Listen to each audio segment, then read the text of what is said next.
What's up, ladies and gentlemen? It's me on the whiteboard, and a lot of people have been asking me also on the Instagram live video that I did yesterday, hey, can you talk a little bit more and explain a little bit more? So that's exactly what we're going to do on this live board, and today we're going to talk about my 5 mistakes you can learn from and directly implement. So, point number 1. It's called planning. My biggest mistake that I made was I was not planning out my journey. With having no plan at all, there's a saying, I'm gonna pull that up for you. There's a popular saying, if you fail to plan, you plan to fail. Passion and hard work will take you far, probably further than anything else in training, and in life for that matter. But directing that passion and hard work in an efficient manner over time is what develops champions. This is a quote by the Pyramids of Eric Helms and the Strength and Nutrition Pyramids, and it has to do with the planning stuff. If you're not planning out your journey, your roadmap, whatever you have, you're setting yourself up for failure. And this is something that is very common, very obvious. But when it comes down to structuring your training programs, let's say you have a competition coming along, your bodybuilding competition or a photo shoot. How do you going to structure that, you know, in terms of when I'm going to diet, what body fat percentage am I on right now, how many time is it going to take me to get lean as possible to get ready for that particular event, and really map out the things, because when you're not doing this, you get in a lot of stress.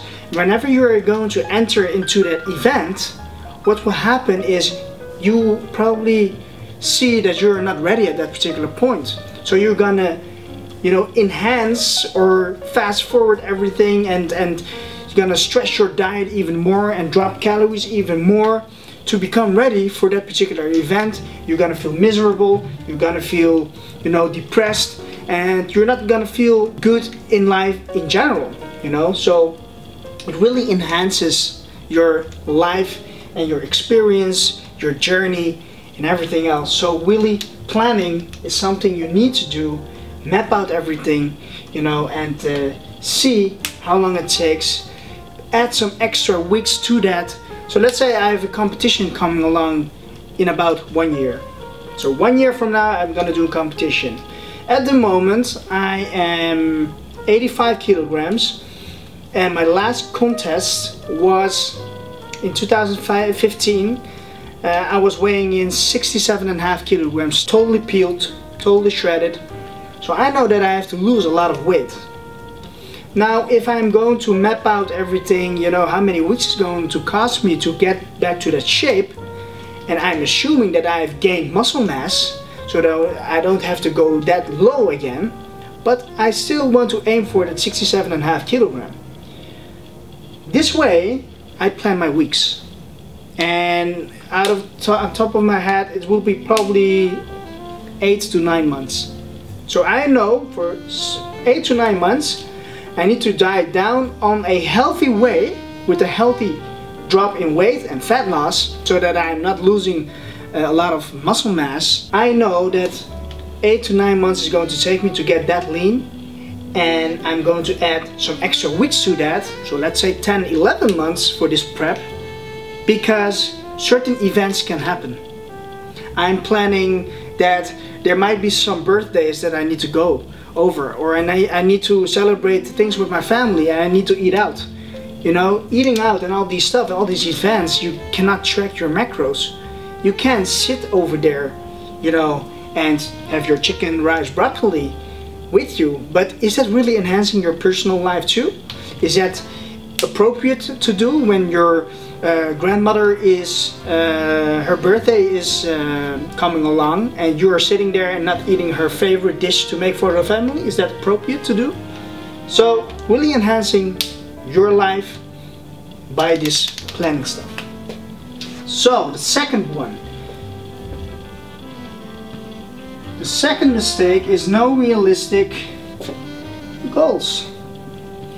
Whenever I was starting, with bodybuilding and fitness. Seriously, I didn't know anything about it. I only saw the gym and those posters hanging around with Arnold Schwarzenegger, Ronnie Coleman and Dorian Yates, and I said, man, I want to become like that. You know, I was seeing pumping iron and all that stuff. That to me, I didn't know anything about anabolic steroids or doping, these kinds of stuff. So I was really thinking, by training and just having shakes, I will become like them. But whenever I did my first show and I get to talk with a lot of people, they said, hey, wait a second, Rico, you're now training 2 years, you're, you know, busting your ass off, drinking a ton of shakes. This is something that you cannot achieve, what you have in mind. So I was really like, why? Because this and that comes into play. And then I knew, oh, this is not what I want to do. So from that moment on, I could realistically think what I could achieve with my own body. So I looked at Bruce Lee. You know, he was very athletic, very muscular, shredded, and I said, hey, I want to look like that. I don't want to look like those big bodybuilders. I would love to look like Bruce Lee. So it was more realistic to me. Now, with me getting into reading and a lot of learning from the top guys in the industries, I know exactly how many kilograms of muscle I could gain. And there are a lot of formulas out there, and there are a lot of things out there to estimate your maximum capacity, but there are some problems as of lately that I will discuss in another video, your FFMI, your fat-free mass index, but we will get another video on that.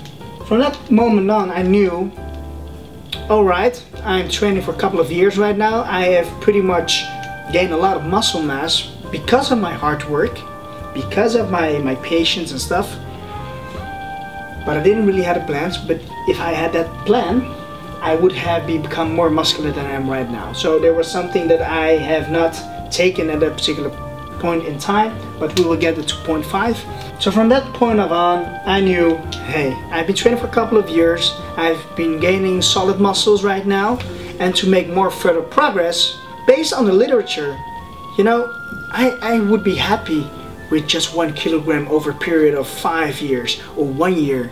Because 1 kilogram, guys, is, you have to imagine 1 kilogram of chicken, that's really what is going to be added onto your body.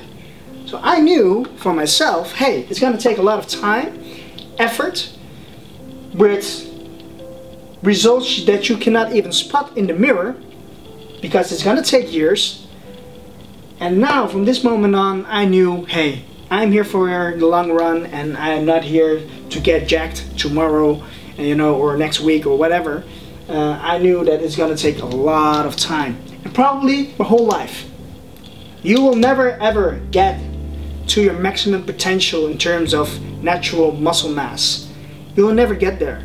If you were able to hit that ceiling of the natural capacity, and there was no room for improvement, then you would be so strong that every single rep you do extra, you would be totally sick, because it becomes so much stress for the body, you cannot even handle it.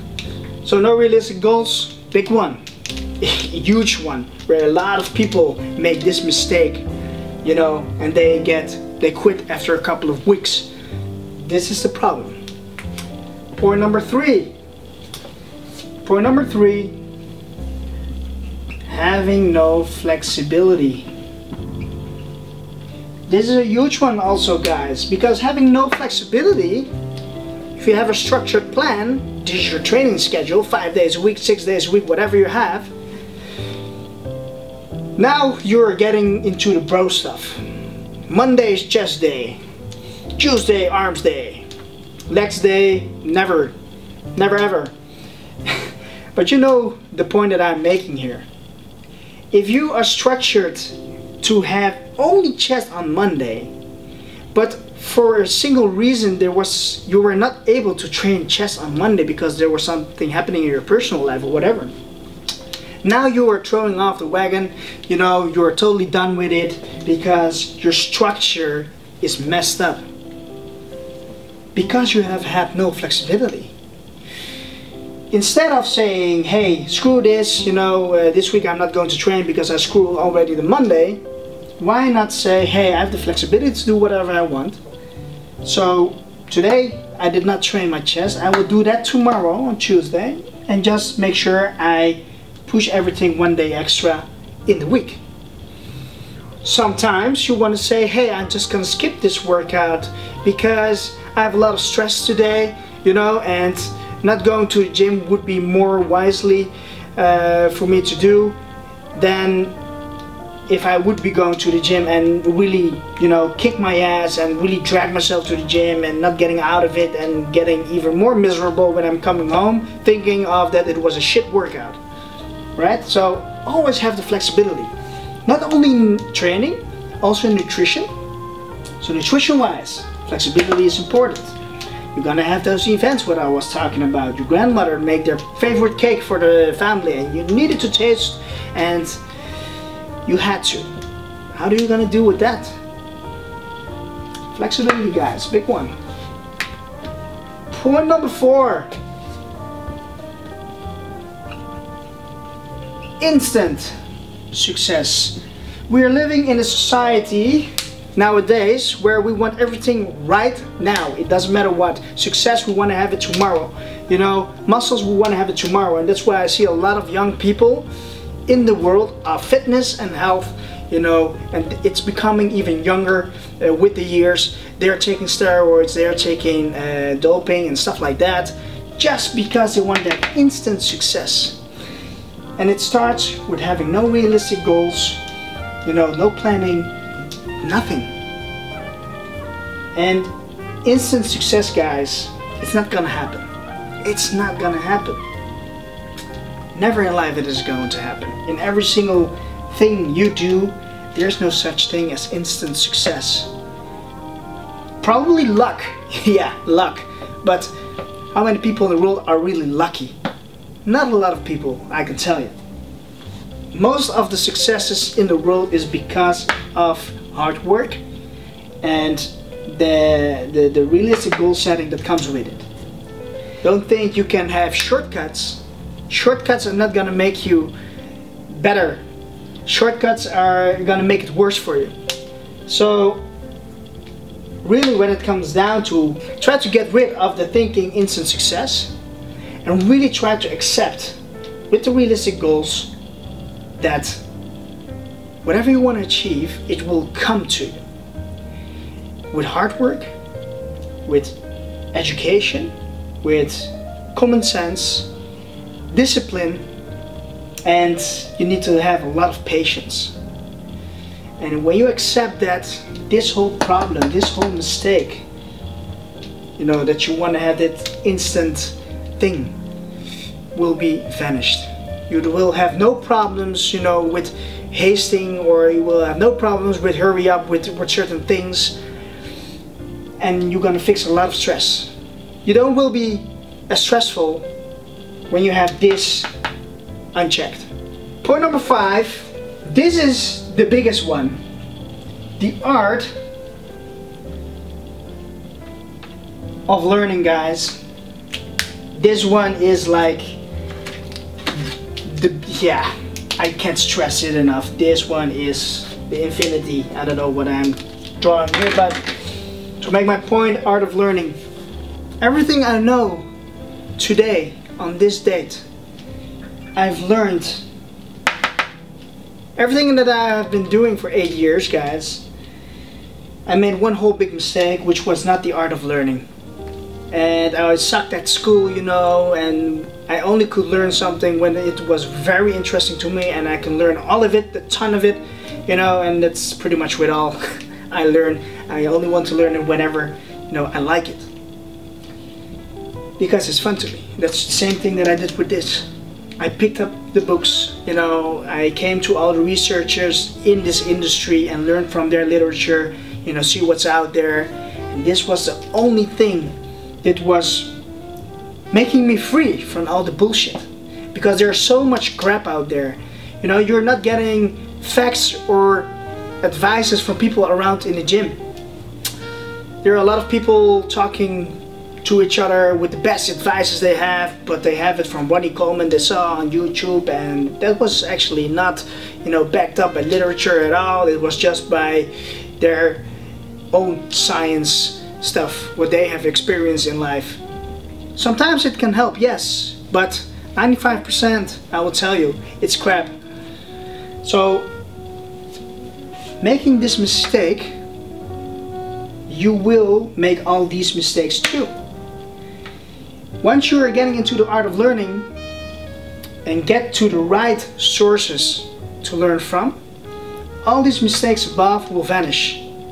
Because now you are so secure of yourself, educated on this matter, that you can make your own decisions. Nobody can tell you how or what. Yes, you are open to other suggestions that come from the world, that also the same people who've done the art of learning.